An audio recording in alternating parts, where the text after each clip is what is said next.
My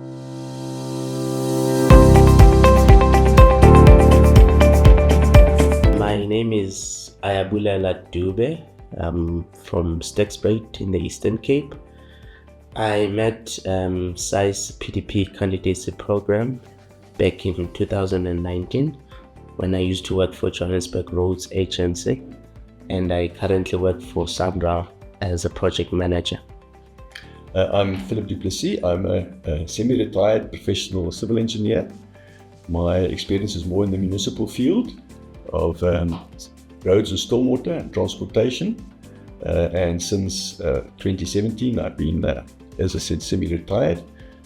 And I've been doing a lot of work for SAICE-PDP with the mentoring of candidates. I met SAICE-PDP Candidacy Programme when I was employed by JARE back in 2019. I was employed at the regional depot.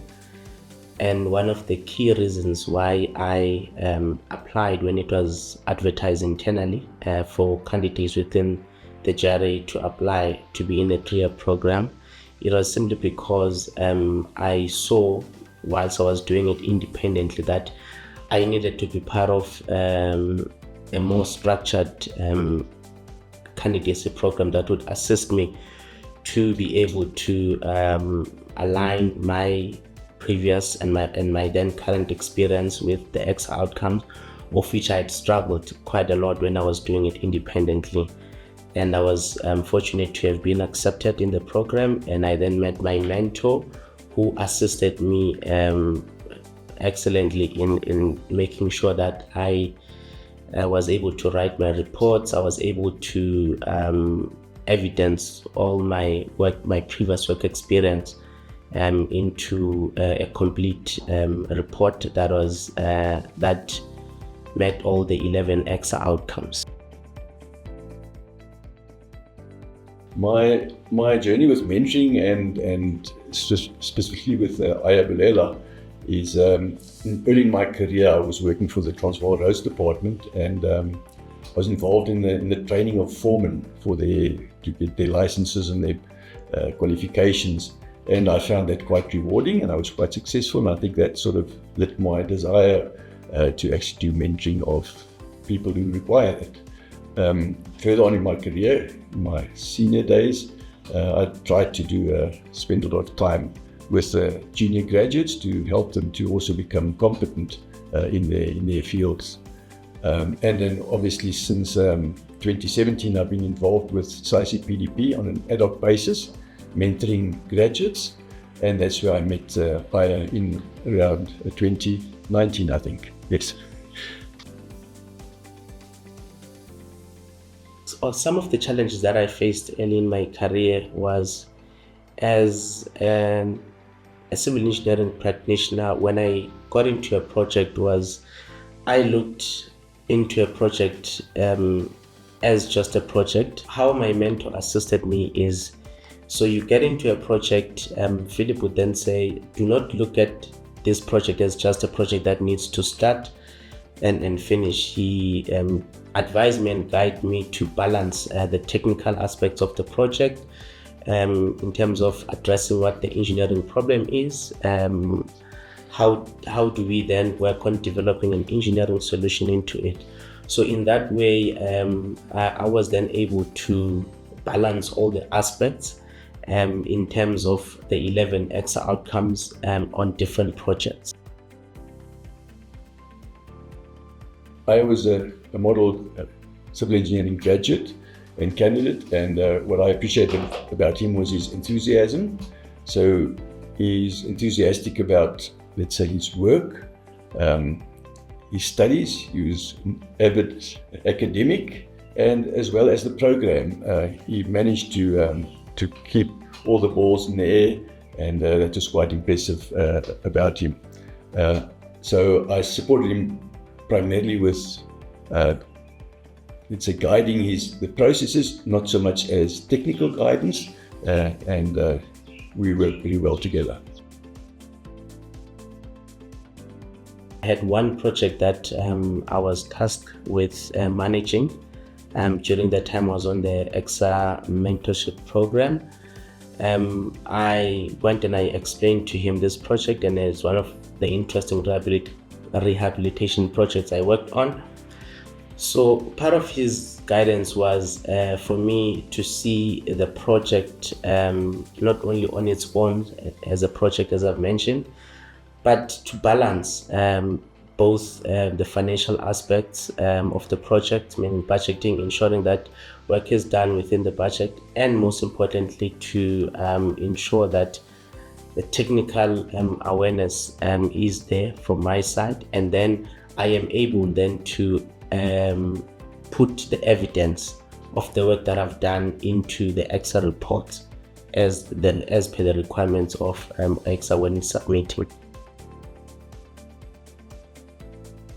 Civil engineering or engineering mentorship in general is quite important for Africa, for the country, and wherever we're working. It is imperative for the development of young graduates.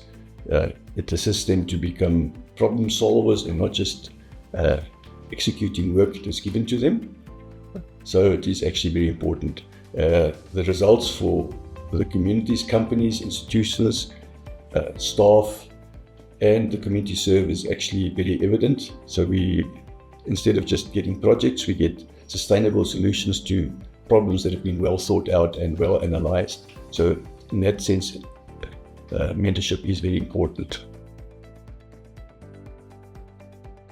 So for me, mentorship is really not just about self-development, but mentorship really it is about understanding the importance of teamwork, understanding the importance of being socially conscious. As part of this mentorship program, this is what I've learned from my mentor, because part of what he has emphasized during my journey was to look at a project and look at it at a broader scale, how it impacts communities, how it is improving the lives of people. Being part of this mentorship program really made that significant improvement in how I view life holistically, not only from a technical point of view, as one would say engineers are focused on design and developing solutions to engineering problems, but he has emphasized an aspect of being socially conscious in playing or in contributing the projects that I'm working on, and ensuring that when develop solutions to engineering problems, they also need to be sustainable solutions that would then contribute effectively to the societal needs of our country and at large. So what have I learned by being a mentor? One of the non-technical issues, or of the non-technical issues, is getting to know the graduates or the candidates. It's been actually quite eye-opening, dealing with them, finding out what their challenges are, and having empathy with their conditions, with their situations. Life happens, and it's actually been quite an interesting journey from the personal field. What I've also gained is the fact that I've learned myself. So very often I had candidates which were not really in my field of expertise, and in my research, in an effort to help the candidates, I've actually learned quite a lot. So I've probably in a lot of cases learned more about technical issues and processes than what the candidates themselves have learned. So that has been rewarding. And obviously the question of success at the end of the day, once a candidate is competent, problem solving, and professional registration happens, then that is actually the cherry on top. Very rewarding. One advice I would give to young graduates, which is one of the biggest mistakes I made as soon as I started working, was I said I will focus on the EXA registration as soon as I'm ready, meaning 4 or 5 years later or 3 years later.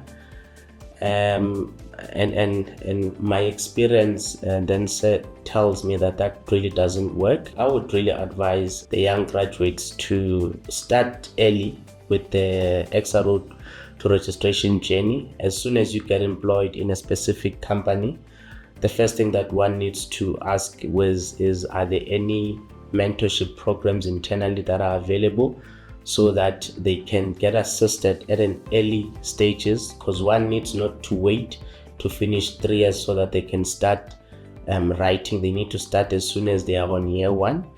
If the companies that they work for do not have EXA road to registration programs, then they can seek out assistance to companies, organizations like SAICE-PDP, where they have excellent mentors like the one that have mentored me, who are quite experienced in the field of engineering in vast different fields, and they can get assisted, because I'm one of just a few who have been into the program and who have managed to be registered.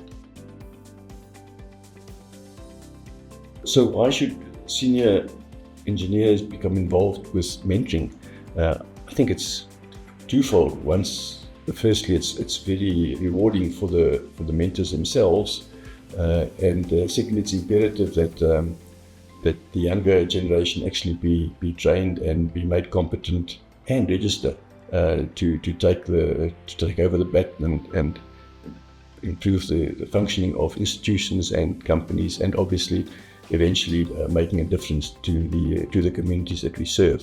A piece of advice perhaps to mentors, especially those in companies, etc., is to make sure that the candidates actually grasp the technical or the administrative requirements of registration. And in that sense, it's important to attend a course, a SAICE-PDP course of Road to Registration. They basically present 2 courses, one for junior or graduates, recent graduates, and they also present a course for mature graduates, people who are not registered, maybe with 10 or more years of experience.